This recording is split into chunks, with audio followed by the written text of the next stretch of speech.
Hello दोस्तों, welcome to our YouTube channel nursing life and education. Today we will discuss about the head injury. Head injury nervous system का बहुत ही important topic है जिसके बारे में आज अपन डिस्कस करेंगे। मैं जो बताऊंगी जो यूनिवर्सिटी एग्ज़ाम्स होते हैं उसके लिए बहुत ही इम्पोर्टेंट कंटेंट है, तो इसको ध्यान से सुने। हेड इंजरी के बारे में डिस्कस करते हैं। हेड इंजरी होती क्या है? हेड इंजरी के बारे में आप क्या जानते हो? हेड इंजरी होती है कि हेड पे किसी भी प्रकार की इंजरी जो इंटरनल हो सकती है, एक्सटर्नल हो सकती है, क्लोज हो सकती है, ओपन हो सकती है, तो वो होती है किसी भी ऑब्जेक्ट के थ्रू हेड पे इंजरी होना हेड इंजरी कहलाता है। तो अपन देखते हैं, पहले इंट्रोडक्शन देखते हैं इसका। तो इंट्रोडक्शन में अपन देखेंगे तो any trauma to the head specially is the brain called head injury. Head injury are open और क्लोज। हेड इंजरी क्या दिया गया है इसमें कि any trauma to the head it specially is the brain called is head injury. और head injury are open and close, दो type से हो सकती है, ओपन और क्लोज। ओपन का मतलब होता है कि किसी प्रकार का ओपन वुंड अपने हेड पे स्कल पे प्रेजेंट हो। क्लोज का मतलब होता है कि जो आउटर होता है, मतलब आउटर वुंड प्रेजेंट नहीं हो लेकिन इंटरनल इंजरी प्रेजेंट हो, वो अपन क्लोज में रखेंगे। तो देखते हैं open head injury. In this type of injury the open wound will appear on the head. मैंने बताया था आपको पहले कि ओपन हेड इंजरी का मतलब होता है कि ओपन वुंड प्रेजेंट होगा अपने हेड पे। एंड सेकंड है close head injury. In this type of injury open wound is not present but internal injury occur. इसका मतलब क्या हुआ कि अपना जो हेड है उस पर ओपन वुंड तो प्रेजेंट नहीं होगा बल्कि लेकिन इंटरनल इंजरी प्रेजेंट होगी, जो हिमेटोमा के रूप में हो सकता है, कंटेशन के रूप में हो सकता है, कंकशन के रूप में हो सकता है। ये सब अपन क्लोज में रखेंगे। तो नेक्स्ट देखते हैं अपन डेफिनेशन। अब अपन डेफिनेशन देखेंगे। Head injury is traumatic insult. क्या है ये? ट्रॉमेटिक इंसल्ट है। ट्रॉमेटिक इंसल्ट मतलब क्या हो गया? कोई अपने सिर पे किसी ऑब्जेक्ट से मार दे, कोई रोड ट्रैफिक एक्सीडेंट हो गया जिससे क्या हो जाता है कि अपने हेड में चोट, सिर में चोट आ जाती है, वही क्या है? हेड इंजरी है। तो क्या है? Head injury is traumatic insult to the brain that result from physical social vocational changes. Physical social vocational changes, जब अपने हेड पे किसी भी टाइप से इंजरी होती है तो अपना फिजिकल, सोशल और वोकेशनल हर टाइप से अपन अफेक्ट होते हैं, जिसपे अपन में फिजिकल चेंजेस आते हैं, सोशली चेंजेस आते हैं, वोकेशनल चेंजेस आते हैं। तो उसमें क्या होता है कि हेड इंजरी के डेफिनेशन में अपन ने इस चीज़ को इंक्लूड किया है। नेक्स्ट देखते हैं अपन ईटियोलॉजी। हेड इंजरी की ईटियोलॉजी क्या क्या हो सकती है? Penetrating trauma. पेनिट्रेटिंग ट्रोमा का मतलब क्या होता है? पहले तो अपन सोचते हैं कि पेनिट्रेटिंग क्या होता है। पेनिट्रेटिंग एक्चुअल में क्या होता है कि किसी भी शार्प ऑब्जेक्ट, यानी कि किसी भी तीखे नुकीले जो ऑब्जेक्ट होते हैं उससे अपने हेड पे इंजरी हो, उसको बोलते हैं penetrating trauma. Blunt head injury. Blunt head injury का मतलब क्या होता है कि नुकीले नहीं हो। नुकीले का एक तो दो ऑब्जेक्ट हो सकते हैं, एक तो ब्लंट हो सकता है, और एक पेनिट्रेटिंग हो सकता है। पेनिट्रेटिंग में तो कहेंगे शार्प ऑब्जेक्ट आएंगे, ब्लंट में जैसे हॉकी स्टिक आ गई, रोड आ गई, ये सब चीज़ें किस में आएगी? ब्लंट ऑब्जेक्ट में आती है। तो ब्लंट हेड इंजरी हो सकती है। मोस्ट कॉमन कॉज होता है हेड इंजरी का road traffic accident. Violence and abuse, मतलब कहीं झगड़ा हो रहा हो, लड़ाई हो रही हो, उसके थ्रू एक दूसरे को मार दे, सिर में चोट आ जाए, वो भी क्या होती है? एक रीज़न हो सकता है। False cerebral oedema. फॉल्स का मतलब क्या होता है कि अपन कहीं ऊंचाई से गिर जाए तो भी अपने सिर में चोट आ सकती है। स्पोर्ट्स इंजरी, अपन खेल रहे हैं, कूद रहे हैं, तो इसमें जब कोई इंजरी हो जाती है, स्कल फ्रैक्चर हो जाए, तो इसमें भी क्या हो सकती है? ये भी एक हेड इंजरी है। दूसरा इसका क्लासिफिकेशन। अब इसका अपन क्लासिफिकेशन देख रहे हैं हेड इंजरी का। तो इसका क्लासिफिकेशन अलग अलग बेसिस पे दिया गया है। On the basis of GSS. GSS का मतलब क्या है? ग्लासकोमा स्केल।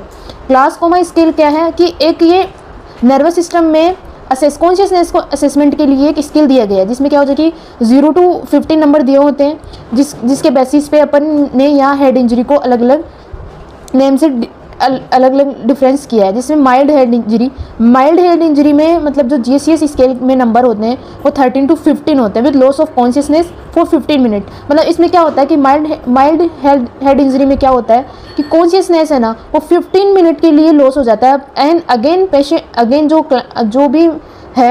जो भी पर्सन है वो वापस उसका कॉन्शियसनेस वापस आ जाता है। मॉडरेट हेड इंजरी में क्या होता है? मॉडरेट में क्या होता है कि थोड़ा उसका कॉन्शियसनेस है ना वो 6 आवर के लिए वो उसका कॉन्शियसनेस लॉस हो जाता है। और सीवियर हेड इंजरी में क्या होता है कि मोर देन 6 आवर तक पेशेंट मतलब अपने कॉन्शियसनेस मतलब होश में नहीं आता है patient. On the basis of skull brain, मतलब पहले अपन ने जीसीएस के थ्रू देखा कि कितने टाइप से हो सकती है। इसमें अपन ने देखा माइल्ड हेड इंजरी, मॉडरेट और सीवियर। देन अपन देखते हैं on the basis of scalp, skull and brain. Brain, scalp का मतलब क्या होता है कि जो अपनी जो स्किन होती है, हेड पे जो स्किन होती है उसको बोलते हैं स्कल्प। स्कल्प में क्या, if injury occur only on scalp, मतलब ओनली ऑन स्कल्प और skin of the head, skin of the head और scalp and not damage to skull and, skull का मतलब क्या होता है, जो स्कल बोन होती है ना अपनी हेड की, उसको डैमेज नहीं करती, ब्रेन को डैमेज नहीं करती, ओनली जो स्कल्प है, हेड की जो स्किन है उसको डैमेज करती है, तो उसको बोलते हैं स्कल्प इंजरी। दूसरा होता है स्कल इंजरी। स्कल इंजरी में क्या होता है कि फ्रैक्चर आ जाते हैं। स्कल इंजरी में जो बोन होती है, स्कल बोन होती है, उसमें क्या फ्रैक्चर हो जाते हैं, तो ये दूसरी टाइप की होगी स्कल इंजरी। देन आती है ब्रेन इंजरी। ब्रेन इंजरी में क्या हो जाता है कि मतलब सीवियर इंजरी हो जाती है, ब्रेन के फंक्शन अल्टर्ड हो जाते हैं, ब्रेन की जो सेरिब्रम किसी मेडुला ऑब्लोंगेटा जो भी है ब्रेन का जो पार्ट है उनमें स्ट्रक्चरली डिस्टर्बेंस हो जाता है। अब हम नेक्स्ट देखेंगे, और ये क्या होता है कि ये ब्रेन इंजरी होती है, ब्रेन में जब इंजरी होती है, ये ब्रेन क्या, जो भी हेड इंजरी होती है इसमें क्या होता है कि अपना जो मेंटल फंक्शन है वो टेम्परेरी और परमानेंट लॉस हो सकता है, इम्पेयरमेंट हो सकता है, लॉस क्या इम्पेयरमेंट हो सकता है। तो इसमें क्या होता है कि जो ब्रेन में इंजरी होती है वो माइनर भी हो सकता है, मेजर भी हो सकता है, हीमेटोमा भी हो सकता है। माइनर में तो क्या होता है कि न्यूरोलॉजिकल फंक्शन डिस्टर्ब हो सकते हैं, इम्पेयर्ड हो सकते हैं, और जो समटाइम्स कुछ समय के लिए हो सकते हैं। और मेजर में क्या होगा कि जो परमानेंट लॉस हो जाए, और हीमेटोमा की कंडीशन भी अकर हो सकती है। अब अपन इसकी देखेंगे पैथोफिजियोलॉजी। किसी भी पैथोफिजियोलॉजी में क्या देखते हैं कि कोज के थ्रू किस पाथवे से डिजीज कॉज हुई है, तो अपन पैथोफिजियोलॉजी देखेंगे। ड्यू टू इटियोलॉजिकल फैक्टर देखते हैं अपन, स्टार्ट करते हैं pathophysiology. Due to aetiological factor, अब इटियोलॉजी फैक्टर कुछ भी हो सकता है, जो अपन ने ऊपर जो इटियोलॉजिकल फैक्टर पढ़े हैं उनमें से इटियोलॉजिकल फैक्टर कुछ भी हो सकता है। तो ब्रेन सफर ट्रॉमेटिक इंजरी, मतलब मान लो कि रोड ट्रैफिक एक्सीडेंट हो गया, उसके बाद में अपने ब्रेन पे इंजरी हो गई, ट्रॉमेटिक इंजरी हो गई, उसके बाद में क्या होता है आईसीपी क्या इंक्रीज हो जाता है अपना। ICP normally ICP 5 to 15 mF और एच होता है, अगर इससे ज़्यादा इंक्रीज आईसीपी हो जाता है, आईसीपी का मतलब क्या होता है सीएसएफ, सेरिब्रो स्पाइनल फ्लूइड, तो इसका लेवल नॉर्मली 5 to 15 mF होता है, लेकिन जब इसका लेवल इंक्रीज हो जाता है तो इसको बोलते हैं इंक्रीज आईसीपी। ये भी एक डिजीज है जो अपन मैं नेक्स्ट वीडियो में आपको पढ़ाऊंगी। Pressure on the blood vessel with brain cause less blood flow, मतलब इंट्राक्रेनियल प्रेशर इंक्रीज हो रहा है, तो उसके बाद में क्या होगा, जो brain pressure on blood vessel within brain cause less blood flow, फिर क्या होगा कि जब ब्रेन में ब्लड फ्लो ही डिक्रीज हो गया तो क्या होगा, हाइपोक्सिया की कंडीशन डेवलप होगी। उसके बाद में क्या सेरिब्रल ब्लड फ्लो है ना वो लो हो जाएगा। उसके बाद में क्या हो जाएगा, पेशेंट की लॉस ऑफ कॉन्शियसनेस है ना वो भी लॉस ऑफ कॉन्शियसनेस हो जाएगा, और उस मतलब डेथ भी हो सकती है पेशेंट की। वो तो ये सीवियरिटी पे डिपेंड करता है कि हेड इंजरी किस टाइप की है। देन देखते हैं अपन क्लिनिकल मैनिफेस्टेशन में अपन देखेंगे,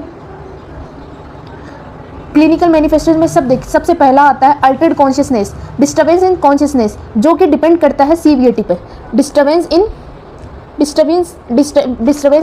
कॉन्शियसनेस जो कि डिपेंड करता है सीवियरिटी पे डिपेंड करता है। कॉन्शियसनेस हेड इंजरी की सीवियरिटी पे डिपेंड करता है कि पेशेंट का कॉन्शियसनेस कितना रहेगा, कितना इम्पेयर्ड होगा, वो उसकी हेड इंजरी के सीवीटी पे डिपेंड करता है। दूसरा होता है इंक्रीज आईसीपी, सेकंड है इंक्रीज आईसीपी। नॉर्मली आईसीपी होता है 5 to 15 mF ऑफ एफजी, है ना। इसके बाद में ये अगर इंक्रीज हो जाता है, इससे ज़्यादा हो जाता है तो इसको बोलते हैं इंक्रीज आईसीपी। तो ओटोरिया थर्ड अपन जो मेन इसका कार्डिनल साइन बोल सकते हैं उसको बोलते हैं ओटोरिया। ओटोरिया का मतलब क्या होता है, ओटोरिया का मतलब कहते हैं any drainage from the year से कोई भी ड्रेनेज हो, कोई भी मतलब फ्लूइड बाहर निकले तो उसको बोलते हैं ओटोरिया। सेकंड है राइनोरिया, राइनोरिया में क्या होता है कि नोज के थ्रू कोई फ्लूइड ड्रेनेज हो तो उसको बोलते हैं राइनोरिया। रेकन आई का मतलब क्या होता है, अपन 6 सिम्टम्स देखेंगे। रेकन आई का मतलब क्या होता है, रेकन आई में ये होता है कि जो अपनी स्किन है, जो भी अपनी आई की स्किन है उसके नीचे ब्लैक स्पॉट से हो जाते हैं। वो एक तरीके से जो ब्लैक कलर की पट्टी आई होती है उसके नीचे ब्लैक कलर की पट्टी ऐसे बनने लग जाती है, उसको बोलते हैं रेकन आई इकाइमोसिस, इसको बोलते हैं पेरीऑर्बिटल इकाइमोसिस, इसको बोलते हैं पेरीऑर्बिटल इकाइमोसिस। इकाइमोसिस का मतलब क्या होता है कि स्किन के नीचे ब्लड है वो काला होके इकट्ठा हो जाता है, ब्लैक होके एक्यूमुलेट हो जाता है, उसको बोलते हैं रेकनाइज। बैटल साइन में क्या होता है कि जो अपने ईयर के पीछे मैस्टोइड बोन होती है, जो मैस्टोइड बोन का प्रोसेस होता है उस पर भी ब्लैक कलर में जो ब्लड है वो एक्यूमुलेट होके वहाँ ब्लैक कलर का ब्लड स्किन के नीचे एक्यूमुलेट हो जाता है, वो हो जाता है बैटल साइन। फिर देन देखेंगे अपन हेडेक होगा पेशेंट का, हेडेक के बाद में देखेंगे वर्टिगो। वर्टिगो का मतलब होता है चक्कर आना, उसका मतलब डिटोरेशन का मतलब होता है, डिटोरेशन का मतलब कंफ्यूज हो जाएगा वो। जब उसका कॉन्शियसनेस नहीं रहेगा तो पेशेंट अपने आप ही उसका ओरिएंटेशन नहीं रहेगा, उसको पता ही नहीं रहेगा कि मतलब मैं कहाँ हूँ, मैं क्या हूँ, मैं किस जगह पे हूँ, तो वो सब कुछ डिस्टर्ब हो जाएगा। रेस्टलेसनेस, पेशेंट जो है वो रेस्ट फील नहीं करेगा, रेस्टलेसनेस फील करेगा। नोजिया होगा, उसका वॉमिटिंग हो, चलो मान लो सिर के पिछले वाले हिस्से में अगर चोट आई है तो सिर सेंटर क्या हो जाएगा, कंप्रेस हो जाएगा, जिसकी वजह से पेशेंट को बार बार वॉमिट होगा, टैकीकार्डिया हो जाएगा, टेकिपनिया हो जाएगा। जब ब्लड ही मतलब सही तरीके से सर्कुलेट नहीं हो रहा तो टैकीकार्डिया, टेकिपनिया की कंडीशन डेवलप होगी। सेंसरी विजुअल हियरिंग इंपेयरमेंट, मतलब सेंसरी और विजुअल हियरिंग इम्पेयरमेंट मतलब सेंसरी, विजुअल और हियरिंग इम्पेयरमेंट हो जाएगा। पर्सनैलिटी चेंजेस हो जाएगा, जब पेशेंट को कुछ पता ही नहीं रहेगा कि वो कहाँ है, क्या कर रहा है, उसकी सारी चीज़ें कॉन्शियसनेस डिस्टर्ब हो जाएगा, अल्टर्ड हो जाएगा, तो उसकी पर्सनैलिटी में भी चेंजेस होंगे। इम्पेयर्ड मेंटल फंक्शनिंग, उसकी मेंटल फंक्शनिंग अब वो भी इम्पेयर हो जाएगी। ऑल्फैक्टरी लॉस, देन देखेंगे अपन अल्टर्ड स्लीप पैटर्न, पेशेंट का स्लीप पैटर्न भी अल्टर्ड हो जाएगा। ये सब क्लिनिकल मैनिफेस्टेशन अपन को हेड इंजरी में देखने को मिलेंगे, जिसमें कार्डिनल साइन बोलते हैं otorrhoea, rhinorrhoea, recognise, battle sign, ये सब अपन इंक्रीज आईसीपी, ये सब इनको अपन कार्डिनल साइन बोलते हैं। यह है क्लिनिकल मैनिफेस्टेशन हो गए हेड इंजरी के। अब अपन देखते हैं डायग्नोस्टिक इवैल्यूएशन। डायग्नोस्टिक इवैल्यूएशन में करेंगे अपन हिस्ट्री कलेक्शन करेंगे। हिस्ट्री कलेक्शन में अपन देखेंगे प्रेजेंट हिस्ट्री। प्रेजेंट हिस्ट्री का मतलब हुआ कि पेशेंट जो अभी आया है वो किस ट्रॉमा के थ्रू इसको हेड इंजरी हुई है।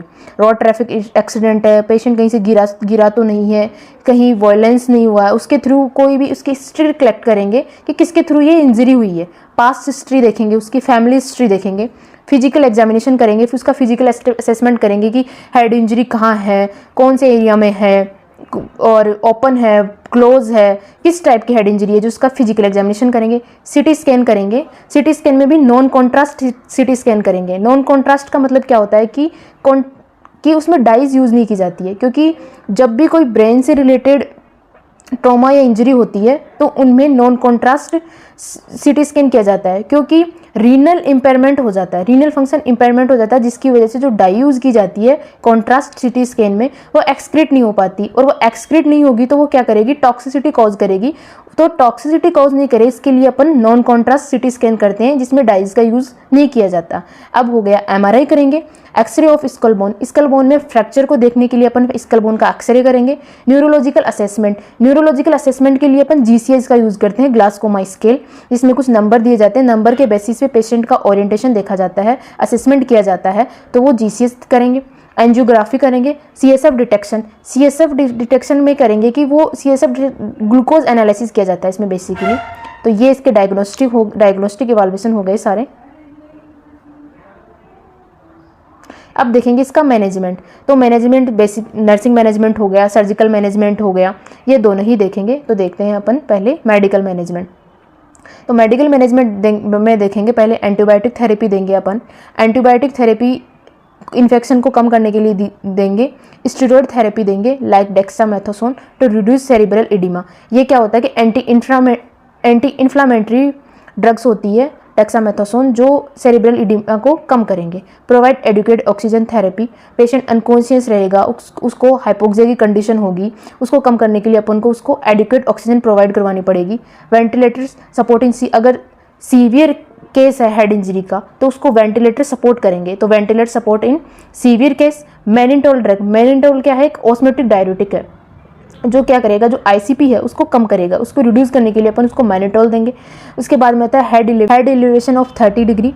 एंटीलेप्टिक ड्रग देंगे जिसमें क्या क्या फेनोटोइन होगा और फिनोबार्बिटोन होगा, फिनोटोइन और फिनोबार्बिटोन, क्योंकि इसमें सीजर्स भी इंक्रीज हो जाते हैं, सीजर्स भी डेवलप होते हैं। और एनाल्जेसिक देंगे और एंटीपायरेटिक भी देंगे। अब अपन देखते हैं surgical management. When medical management is not appropriate for the severity of condition, surgical management is required. जब क्या होता है कि सीवियरिटी ज़्यादा होती है तो मेडिकल मैनेजमेंट काम नहीं करता, तो अपन क्या करते हैं, सर्जिकल मैनेजमेंट की ज़रूरत पड़ती है, तो अपन क्या करते हैं, सर्जिकल मैनेजमेंट करते हैं। क्या होता है, पहला क्या है, epidural haematoma, immediate surgery should be perform. अगर हेड इंजरी के कारण एपिड्यूरल हेमाटोमा डेवलप होता है तो इमीडिएट सर्जरी की जाती है।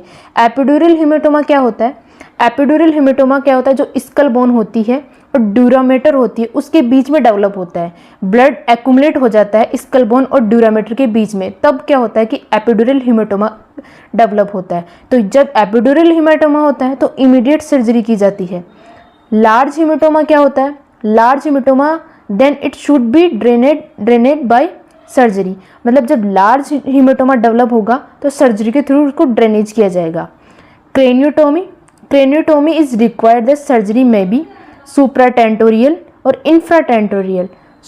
सुप्राटेंटोरियल का मतलब क्या होता है कि अबाउ द टेंटोरियम सेरिबलाई और बिलो द टेंटोरियम सेरिबलाई। टेंटोरियम सेरिबलाई क्या होती है, क्या होता है कि ड्यूरामीटर का एक एक्सटेंशन होता है, जो मेनिंजीज में जो होती है ना पायामीटर, ड्यूरामीटर, एरेक्नोइड, तो उसमें जो ड्यूरामीटर होती है उसका एक्सटेंशन होता है ये टेंटोरियम सेरिबलाई। तो इसमें क्या होता है कि जो ये टेंटोरियम सेरिबलाई है ये सेपरेट करती है सेरिबेलम को ओसिपिटल लोब से। तो अगर इसके अबाव है तो इसको बोलेंगे सुप्राटेंटोरियल और इसके बिलो है तो बोलेंगे इसको इंफ्राटेंटोरियल। तो समझ में आया ना कि टेंटोरियम सेरिबलाई क्या होता है। टेंटोरियम सेरिबलाई जो ड्यूरामीटर का एक्सटेंशन होता है जो कि सेरिबेलम को ओसिपिटल लोब से सेपरेट करता है। सर्जिकल मैनेजमेंट हो गया। अब अपन देखते हैं नर्सिंग मैनेजमेंट। नर्सिंग मैनेजमेंट किया जाता है जब भी कोई अपने ट्रॉमेटिक इंजरी होती है, ट्रॉमा होता है, उसमें जो मैनेजमेंट किया जाता है वो ATLS के थ्रू किया जाता है। ATLS का मतलब क्या होता है, एडवांस ट्रॉमेटिक लाइफ सपोर्ट, जिसमें क्या किया जाता है ATLS। ATLS का मतलब क्या होता है, एडवांस ट्रॉमेटिक लाइफ सपोर्ट। इसमें क्या जाता है ABC के थ्रू मैनेजमेंट किया जाता है। ABC का मतलब एयरवे, ब्रीदिंग और सर्कुलेशन। ट्रॉमा होता है तब तो ATLS के थ्रू किया जाता है। जब कोई कार्डियक प्रॉब्लम होती है, हार्ट में प्रॉब्लम होती है, तो उसका मैनेजमेंट ACLS किया जाता है। ACLS का मतलब क्या होता है, एडवांस कार्डियक लाइफ सपोर्ट। इसमें क्या किया जाता है कि पहले CAB,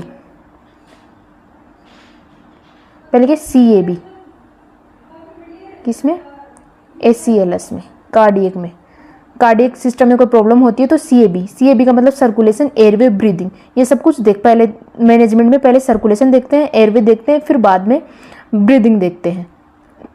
तो अपने हेड इंजरी ट्रॉमा में आएगा तो पहले पेशेंट का एयरवे देखेंगे। मेंटेन पेशेंट एयरवे प्रेशर को जो एयरवे प्रेशर है उसको मेंटेन करेंगे।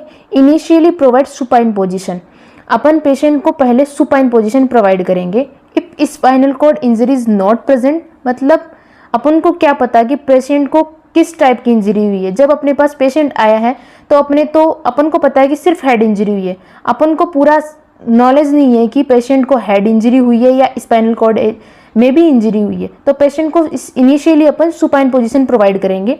उसके बाद में अगर पेशेंट को स्पाइनल कॉर्ड इंजरी नहीं है तो उसको अपन हेड एलिवेटेड कर देंगे।